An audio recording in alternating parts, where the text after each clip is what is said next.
Hey everyone, today we're going to be talking about money, time, and passion. What do those things exactly mean? What are your priorities? And why some people never move from one stage to the next to finally reach their goals and reach their passion. So make sure you stay tuned.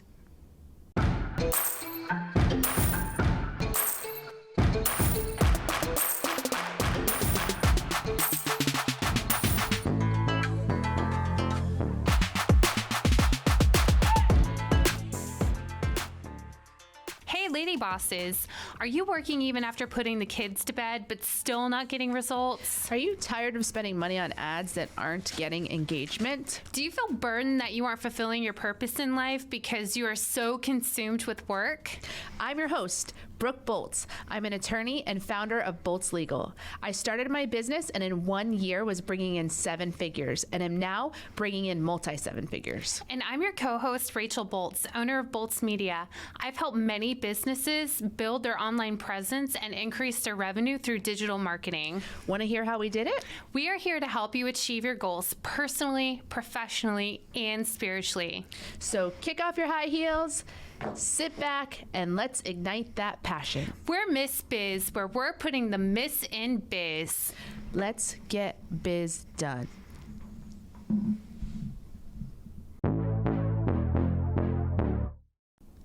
Money don't grow on trees and time flies. Where are we on that continuum of money, time, and passion? And where do we want to be? So let's talk about those terms and what they mean for the purposes of our discussion today. Rachel, tell us about the money category. So money is the very first category that we start off at. Money is something that we absolutely need to live. You need money to pay your bills. You need money to feed your family. You need money to survive. So we all start off in this money category where we need to continue to make a certain amount so that we're happy with where we are. So if you don't have enough of it, then money is going to be your top priority. Yes, and unfortunately, many of us live in the money category the entirety of our lives because most people, frankly, never get to that place where they have the money they need and want. And so that is always a consuming factor in their life is I need to make money. And frankly, most people live in this category at most times. So if we were in a room full of people and I asked them to raise their hand, which category are you in? Money, time, and passion. Most people in the room would raise their hand and be in the money category. So how does someone know if the money category is where they currently are existing? If you are willing to work 10 hours more a week to make more money, that is how you know you are in the money category. And really, it's until you reach that financial freedom that you're able to get out of that money category. And what you find as an entrepreneur and a business owner is that at some point, hopefully, you get to the place where you have all the money you need. You can live the lifestyle that you always hope to live. And now you think, now what? I have the money. I've been so focused on it for so many years. I've now reached those goals. Even though you may have set new higher goals for yourself, you've at least reached that place where you don't have to be worried about money. And once you reach that place, the next category on the continuum is time. Time is where we naturally progress to, because once we have money, now we want to get our time back. We want to be able to enjoy the money that we've acquired, and we want to relax and recoup and rejuvenate from all the hard work that has been put in over so many years. So the test of whether you are in the time category is, number one, do you have the money that you need, that you are not worried at all about making ends meet, and that you can go on whatever vacation you want to, whenever you want to, wherever you want to, and don't have to be concerned how much it costs or whether you'll be able to pay your bills. Another test is whether if someone offered you to pay you more money to work more hours, what would your answer be? If your answer is yes, I would work more hours to make more money, then you're not truly in the time category. You're back in the money category.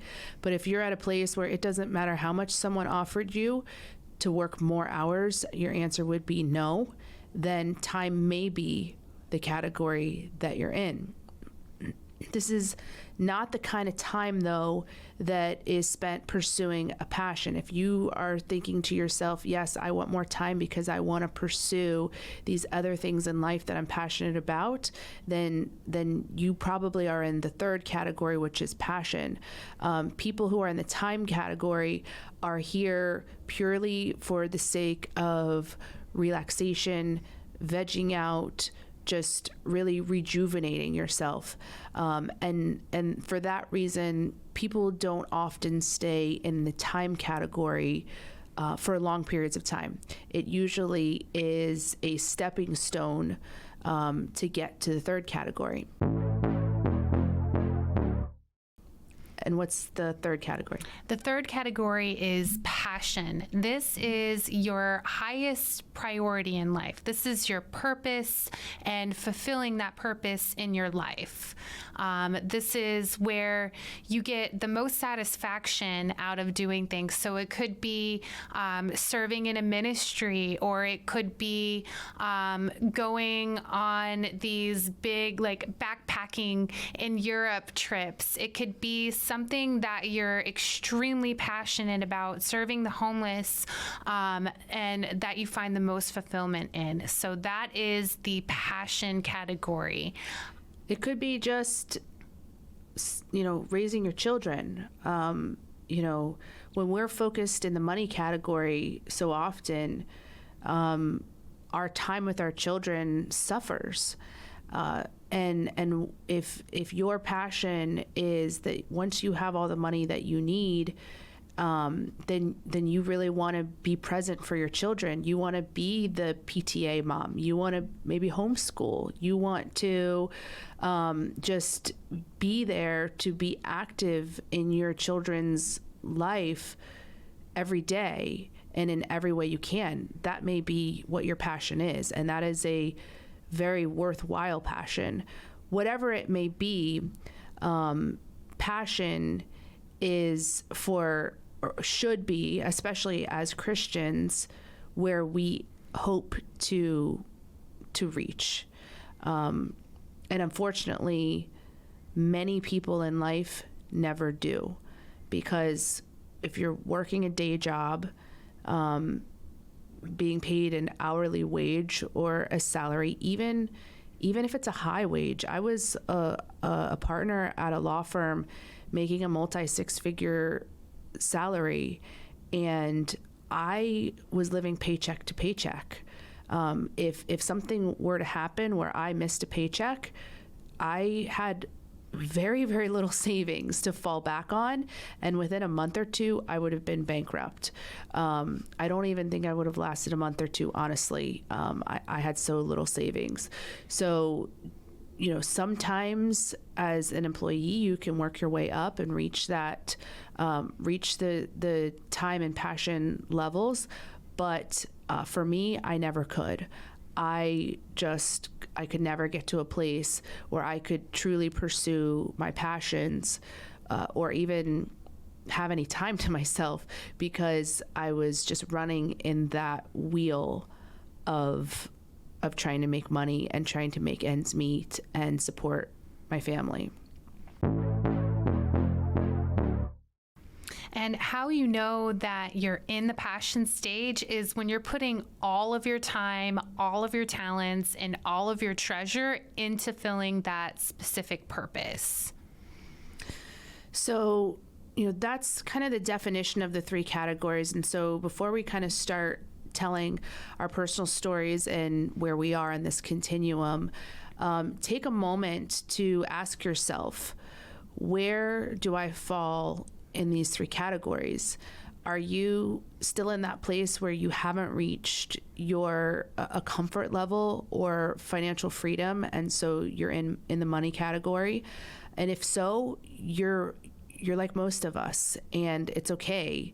But we want to be aware of it, and we want to recognize that that is our priority now, but also create a roadmap and for how we can move past it, because ultimately to have fulfilling lives and to stand before our Maker and hear, well done, my good and faithful servant, we want to have reached that level of passion where we have fulfilled what we feel we were placed on this earth to do. Absolutely. And time flies. You know, like Brooke had mentioned earlier, time flies. And the best way to live life is knowing that you are following God's will for you, and making sure that you're using the tools that He gave you to, and using the Bible as a guide to get through life and to really get to where your sole purpose that He created you for is being fulfilled. Absolutely. And so let's talk now a little bit more about passion, because I know for me, there was a time period where I didn't really know or understand what my bigger purpose in life was. I remember, especially when my business started to do well, that I felt this sense of guilt and responsibility that, God, you're blessing me, but I feel like you want more from me, that you're blessing me for a purpose, and I don't know what that is. I felt like, I just didn't know, and I was kind of like, I don't think that God just wants me to be stockpiling money in the bank. Like, I don't think that's what His bigger goal for me is, but I didn't know what it was. And so if you happen to be in a place of time where you have that time available to you, and maybe you're there because you were like me and you didn't know what your higher purpose was, then there's ways to spend that time to help you find that purpose. What are some ways that you could spend your time to help give you some guidance?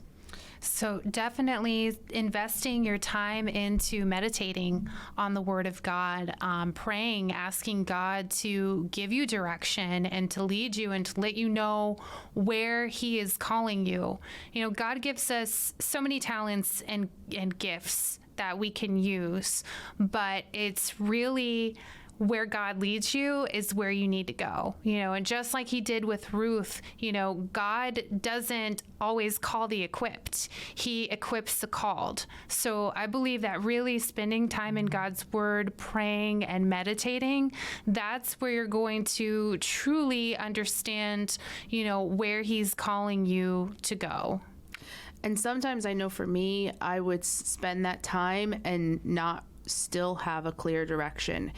And so my prayer to God was, look, I don't know what you're wanting me to do, but until I do, I'm just going to keep doing what I'm doing because you're blessing it and it's working. And I don't feel like I've reached my highest level of purpose, but until you open some doors and give me that peace to walk through those doors, I'm just going to keep doing what I'm doing. And that's okay too. You may spend that time and pray and ask and not hear a clear answer, and it may take a while.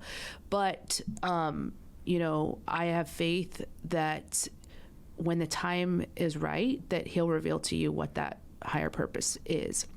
So for me, my highest purpose and passion in life is unifying Christians. I was a pastor's daughter. I've told this story before. And so I've got a insider's view of church life and the pastoral life. And what I learned from that experience is tremendous, mostly positive things.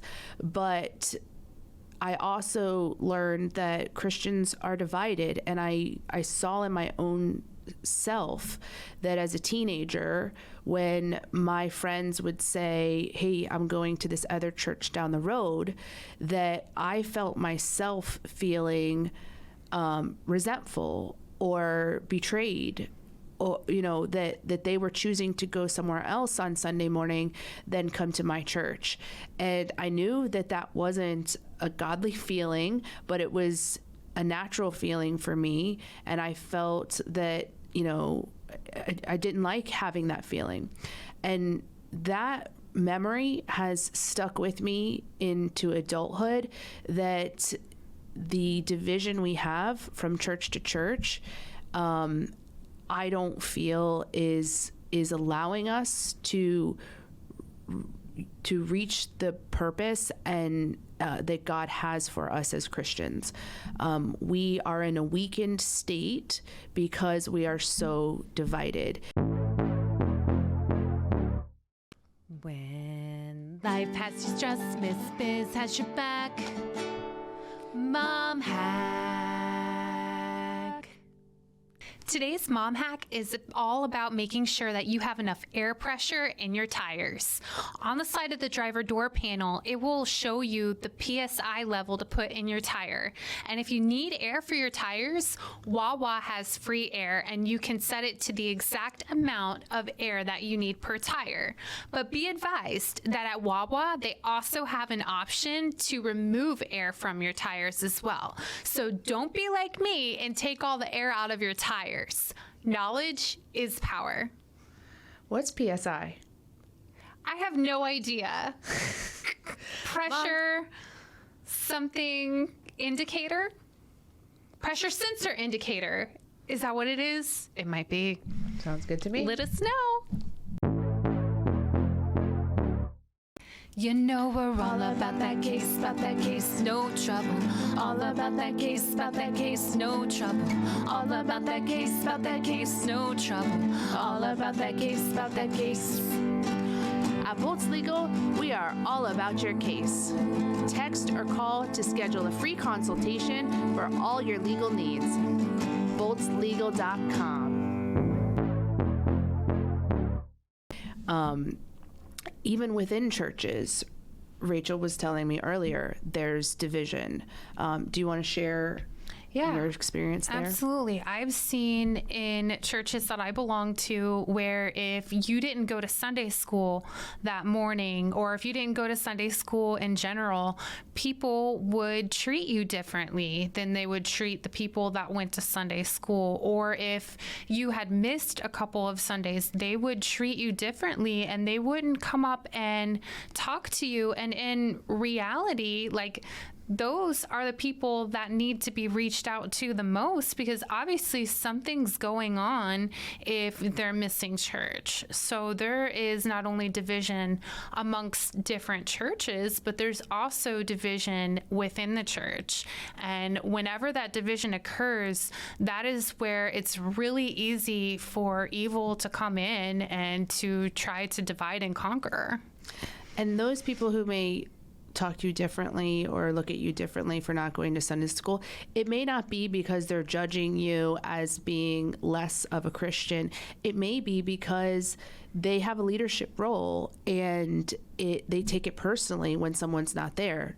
Just like how I felt as a teenager, if you didn't come, then you weren't supporting my church and what I was into and where I attended. And so it made me feel bad and felt rejected, and that may be the root of it. And we're not here to really bash churches whatsoever. I attend a church. I know you attend church. Church has a valuable place, but it's not the ultimate calling that I believe God has for Christians. I believe that He has a bigger purpose for us, where we are unified.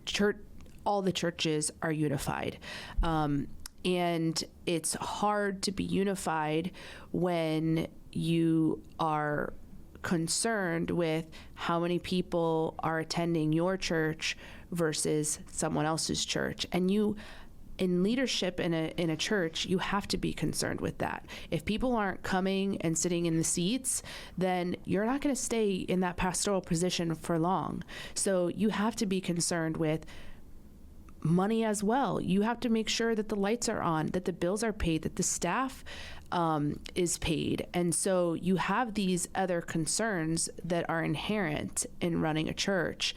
And sometimes that detracts from another goal, which should be unifying all Christians, not just building our own church body. Because, there's strength in numbers. I don't think anyone would dispute that. And what any one church can do pales in comparison to what every Christian in the city can do. In my church, or my city, for example, and it's not a big city, I looked it up one time, there's 52 churches here, which I'm sure represent thousands of Christians in the community. And if those thousands of Christians could continue serving in their churches as they are, but also have an avenue to come together and do something bigger than just what the mission of the church is, how much more influential could we be in our cities and in our regions and in our country? Yeah, and not even just in terms of the number of people that can come together, but also the strength of the bond that's created. That is absolutely important to being unified, is really having that relationship there. There's power when we all come together and we all pray. There's power when we all worship together. There's power when we lend a helping hand to one another and we really become that community that God had intended for us to be. So when I realized that was my higher calling and my purpose, the Lord gave me the idea of starting a Facebook group called Jesus Tribe. And so I created 3 Jesus Tribes, one for the 3 counties that are closest to me. I live in Seminole County, Florida. So I created Jesus Tribe Seminole County, Jesus Tribe Volusia County, and Jesus Tribe Orange County. And the purpose of those Facebook groups was really just for Christians to come together in those counties so that they could build each other up and be in communication with each other. And, even something as simple as share prayer requests with each other, just have a place that they could be connected outside of just their local church body. And so I created those Facebook groups, and at the time I created them, I was in a place of passion in my own personal walk. I had gotten to a place where my business was doing very well. I didn't have to be concerned about paying bills, and as I described earlier, I didn't have to worry about money whatsoever. And then I don't know that I ever really went to the time category. I can't remember ever, even for more than one day, having a time where I just really spent time relaxing or doing nothing outside of maybe a short vacation. But even those are usually have work intertwined with them as well. So I think I kind of skipped over the time straight to passion, and I started focusing on the Jesus Tribe passion. I made a video. I created the pages and started trying to build those pages. And then, I've talked about this in other episodes where the laws in Florida started to change, and all of a sudden my business was in jeopardy. The money was looking like things were going to be going downhill. And so I quickly jumped right back into that money category where it's, back in the sink or swim survivor mentality of I gotta get things back in order. And since that time, the Jesus Tribe Facebook pages have kind of just been stagnant. I haven't really been able to build those any more. But they're still there, and I still hope and plan to be able to get back to that. But, you know, in all candor, that's not where I am right now, because I have to make ends meet. I have to get the money back in place. And I still, you know, maybe put a little bit of effort into the Jesus Tribe pages, but it's certainly not my highest priority right now, even though I wish it were. And I plan to follow my own advice that I'm sharing with you, which is to create a roadmap on how to get back there. So you led directly to the next question that I was going to ask. So sometimes that happens where we'll be in our passion and then we will have to go back to another category and essentially kind of not necessarily start over, but restart the process to getting to the next category. So if you are in this money category, what are the different steps or questions that you should ask yourself, or plans or goals that you should make to then get out of that category and onto the next? Well, one that comes to mind is looking at, you know, what is the most efficient way to get the money coming back in? And we talked about this in an episode recently, where if you can find what we called a golden goose, someone who can refer you repeat business, then you'll be able to grow quicker than finding a golden egg, which is your ideal client, one at a time. So, you know, in my experience, the quickest way I've been able to grow is just really focusing on finding those golden geese, and you're finding one and then finding another and finding another. And once you have a handful of them, you are fairly secure, because you'll be getting enough repeat business from those handful of golden geese that the worry aspect goes away and your mindset becomes more growth minded than you know, survival minded. I think another aspect to consider is what money generating activities are bringing you the most return on investment, and really focusing on those, but then also doing like analysis to see what potential services or products could you be, you know, incorporating into your business that you already have that could generate you even more money. So for example, when I started my digital marketing company, I was only performing a couple of services, but then I realized that there was a need for this. There was a need for Google ads, like I had mentioned. And by incorporating these different services that I didn't initially have in my business plan, I was able to quadruple my income because I was willing to adapt and make the changes in order to increase my revenue.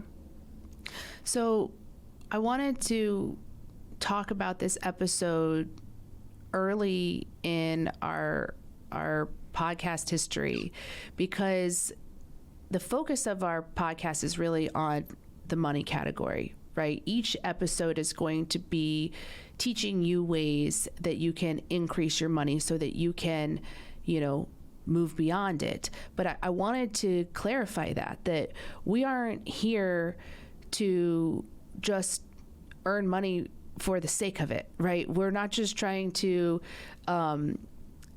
stockpile money in the bank. We have a bigger purpose, and we want to help you to get to that passion in your life, to get to that higher calling and purpose. And that is why we are focusing on building your business and building your earnings, is because we don't want you to be stuck in that trap of trying to pay bills. I wrote a song one time that was, I don't want my tombstone to read, she paid her bills on time. Right? I don't want the thing that I'm remembered for is she paid her bills. Good job, right? I want to be remembered for making a bigger difference in the world. But I know that is so difficult to ever get past. So we focused our podcast on helping you to earn money, not because money is the goal, but because your higher passion is the goal, and we want to help you get to that. But we know that money is necessary in life, and if you can't ever make enough money, then you can't ever truly and fully focus on what you're passionate about. So hopefully this has been helpful for you today. We are here to support you, and we look forward to connecting with you in the future as we grow together and continue on this continuum towards fulfilling our passions in life. We appreciate you and are honored to be on this journey with you. We can't wait to help you, to encourage you, and show you how to grow personally, professionally, and spiritually. If you found Miss Biz helpful, please leave a review and share with others. You can follow us on social media at Miss Biz Podcast. For legal questions or services, please visit boltslegal.com. And for digital marketing needs, please visit boltsmedia.com. Let's get biz done.